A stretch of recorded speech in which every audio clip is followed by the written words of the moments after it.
আজ শ্রাবণ মাসের চতুর্থ সোমবার। শ্রাবণ মাস এলেই মনটা যেন স্বাভাবিকভাবেই মহাদেবের প্রতি আরও বেশি আকৃষ্ট হয়।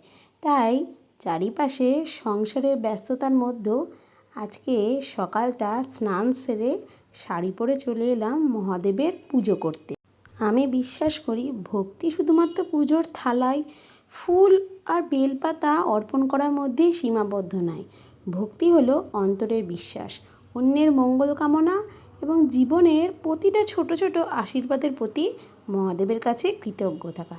এই শ্রাবণের পবিত্র দিনে মহাদেবের কাছে আমার একটাই প্রার্থনা, সবার জীবন দুঃখ কষ্ট দূর হোক, প্রতিটি পরিবার সুস্থ ও ভালো থাকুক, সবার ঘরে শান্তি ভালোবাসায় পরিপূর্ণ হয়ে উঠুক।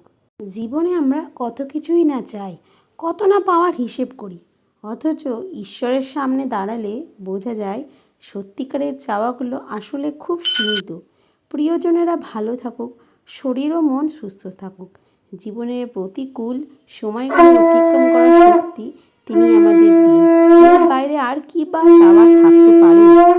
হর হর মহাদেব। বাবা ভোলেনাথ সবার মঙ্গল করুন। মহাদেবের পুজো সেরে নিচে এসে সবাই মিলে একটু ফল খেলাম। তারপর তো আছেই রান্নাঘরের ব্যস্ততা। শ্রাবণ মাসের সোমবারে আমি নিরামিষ খাই। অন্যান্য দিন আমি ভাত খাই না, ডালিয়া খাই। আজকে অবশ্য একটু করেছিলাম আতপ চালের খিচুড়ি আর আলু কাঁকরোল ভাজা। তোমরা কিভাবে কাটালে?